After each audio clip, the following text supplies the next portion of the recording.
Кең жазира дала, көз жетпес көкжиек. Бұл Атырау өңірінің талай тағдырды тербеген, талай еңбектің куәсі болған қасиетті топырағы. Осы бір дархан даланың төрінде орналасқан Ескене елді мекені талай мұнайшының, талай еңбек адамының кіндік қаны тамған жер. Солардың бірі елге еңбегі сіңген арда азамат, мұнай саласының ардагері, Мақат ауданының құрметті азаматы Нұршаханов Өмірзақ Хасанұлы. Орны бар оңалар демекші, Байшонастың заты жоғалғанмен артында аты қалды. Біз бүгін Байшонас өңіріне келіп тұрмыз. Осы жерде киелі елімізде ақын да, жазушы да, журналист де, мұғалім де, дәрігер де, жазушы да, мұнайшы да, ел басқарған әкімдер де, депутаттар да осы аядай ғана кішкентай Байшонас өңірінен шыққан болатын. Мұнай саласына еңбегі сіңген Мақат ауданының құрметті азаматы Нұршаханов Өмірзақтың жылдық кәдесіне арналған осы деректі фильмді сіздердің назарларыңызға ұсынамыз.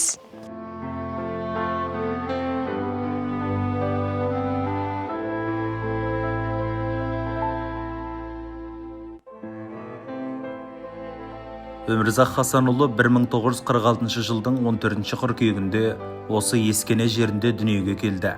Қарапайым еңбек адамдарының отбасында тәрбиеленіп, жастайынан еңбекке араласып өсті. Әкесі Нұршаханов Хасан Ескене кен орнында мұнайшы оператор болып еңбек еткен. Өз ісіне адал, өндірістің дамуына үлес қосқан жан. Ұлы Отан соғысы жылдарында тылдағы ауыр еңбекке белсене араласып, ел үшін аянбай қызмет етті. Анасы Нұршаханова Зиба Оразбайқызы еңбекпен шыңдалған, өмірдің ауыртпалығын қайыспай көтерген қайсар ана. Жастайынан қара жұмысқа араласып, халыққа қолғабыс жасаған. Ел ішінде емшілік қасиетімен танылып, көптің алғысын алған абзал жан еді. Өмірдің сан сынағына төтеп беріп, ұрпағына сабыр мен төзімділіктің үлгісін көрсетті. Осындай тәрбиені бойына сіңірген Өмірзақ жастайынан еңбекқорлық пен жауапкершілікті серік етті. 1968 жылы Әзербайжан елінің астанасы Баку қаласында әскери борышын өтеп, сержант, рота командирі қызметтерін атқарып, отан алдындағы міндетін абыроймен орындап оралды. Өмірзақ Хасанұлының ағасы мен жеңгесі Темірболат пен Рысбеке және Құлжан ағалары да өмірден өтіп кеткен. Олар да мұнай саласында еңбек етіп, елге сыйлы азамат атанды.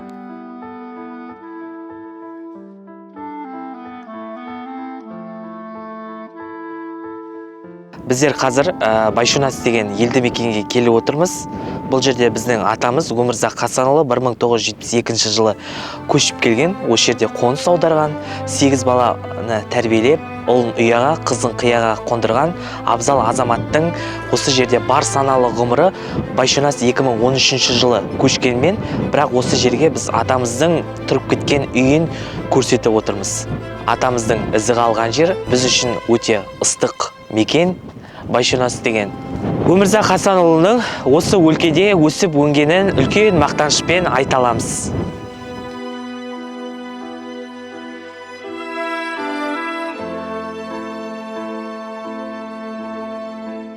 Өмірзақ атам мен Сәнеш әжемнің үйі осы жерде өткен. Енді біз ауыл көшіп кеткенмен, бірақ бұл үйді табу бізге қиынға соқпады, бірақ осы жерде тал арқылы, осы жердегі үйлер арқылы, бұрынғы қалған үйлердің іздері арқылы осы үйді біз тауып, осы сіздердің назарларыңызға ұсынып отырмыз. Еңбек жолын ерте бастаған ол мұнай саласына бір жола бет бұрды. Алғашында Қарсақ мұнай кен орнында жерасты жабдықтарын жөндеу бригадасында оператордың көмекшісі болып жұмысқа кірісті. Уақыт өте келе өзінің табандылығы мен іскерлігінің арқасында түрлі қызметтерді атқарды. Оператор, реттеуші, электр монтері, көтергіш кран машинисі, кейін мұнай өндіру операторы болды. Бұл тек қызмет ауыстыру емес, тәжірибе мен шеберліктің шыңдалу жолы еді. 1972 жылы отбасы Байшонас өңіріне қоныс аударды. Байшонас Ембі мұнайлы аймағындағы тарихи кен орындарының бірі.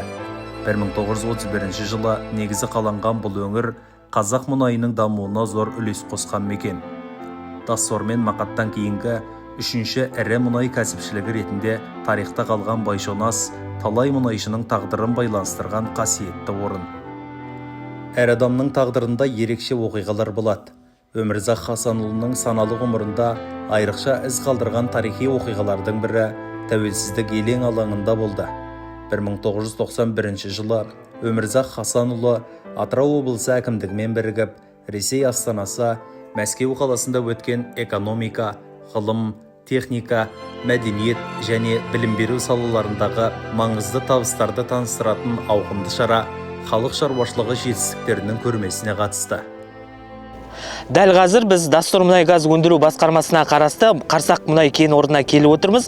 Бұл жерде Өмірзақ Хасанұлының жалпы еңбек еткен алғашқы жұмыс орны. Бұл жерде мұнай көтергіш, яғни тракторлар және мұнай ұңғымалары бар. Осы жерде атамыз еңбек еткен екен.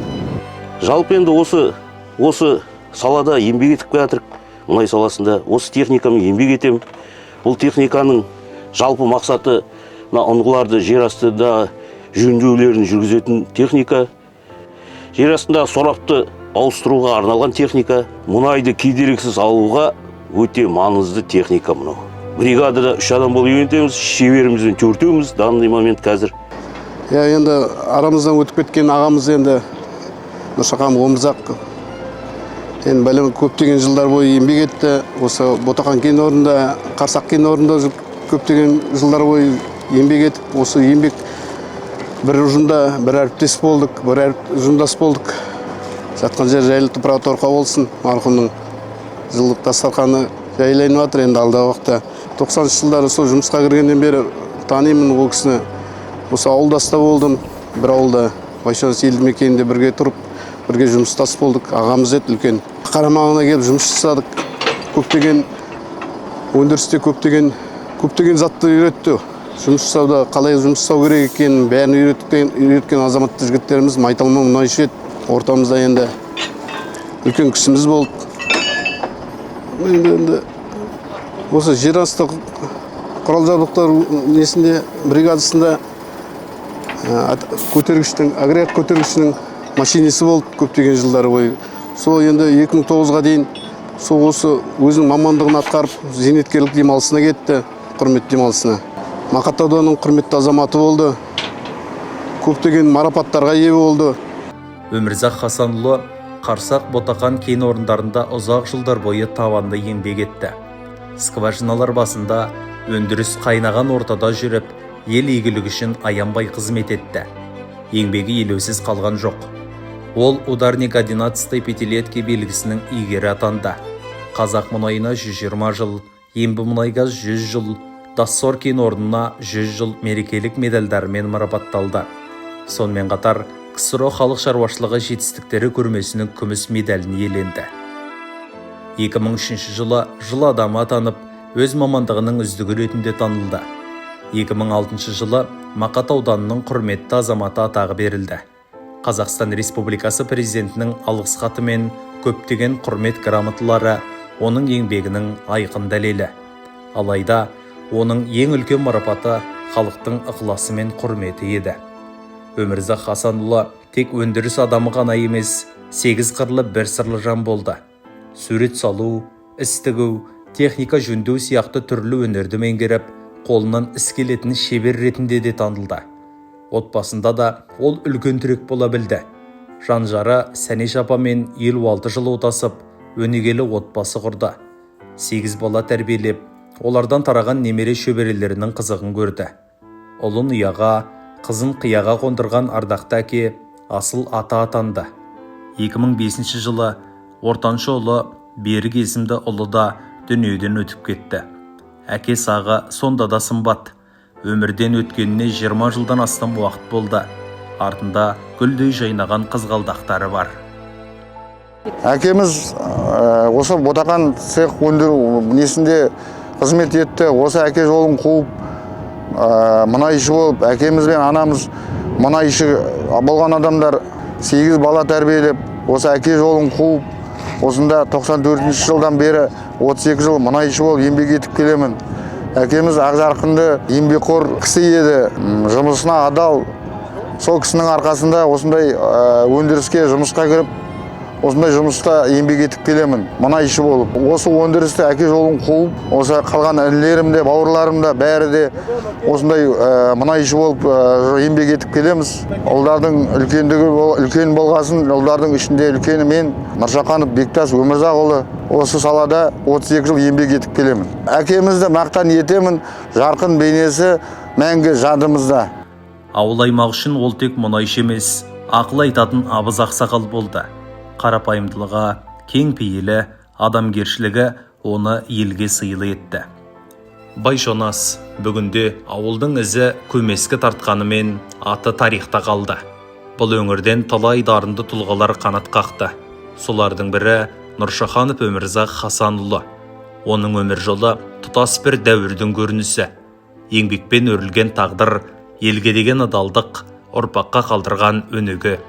Өмірзақ Хасанұлы артында өшпес із қалдырды. Есіміңіз ел жадында, еңбегіңіз тарихта, өнегеңіз ұрпаққа аманат. Жаныңыз жәннатта болсын. Есіміңіз мәңгі жүректерде сақталады. Қазіргі таңда біз Ботақан мұнай өндіру цехына келіп тұрмыз. Бұл жерде Өмірзақ Хасанұлы өмірінің соңына дейін осы жерде адал қызмет атқарған лайықты азаматтың бірі болды. Сондай-ақ осы жерде көптеген шәкірт тәрбиелеп, тәлімгер қызметін атқарған. Ғалымның хаты өлмейді, жақсының аты өлмейді демекші, Өмірзақ Хасанұлының есімі мәңгілік ел жадында сақталады.